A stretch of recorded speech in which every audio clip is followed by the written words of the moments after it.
Hi, we are third graders from Greenwood Charter School. Mindfulness is a tool we use every day. Mindfulness is being aware of yourself and your surroundings. This helps me when I feel stressed. I'm going to teach you a mindfulness technique called the 5 senses. This is how it works. 1. Notice 5 things you can see. 2. Notice 4 things you can touch. Notice 3 things you can hear. Step 4. Notice 2 things you can smell.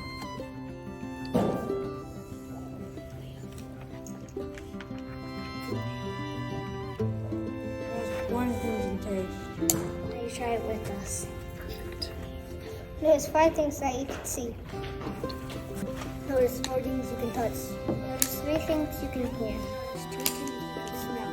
Notice 1 thing that you can taste. Thank you for practicing mindfulness with us, students. I hope you're able to use this mindfulness tool when you need it.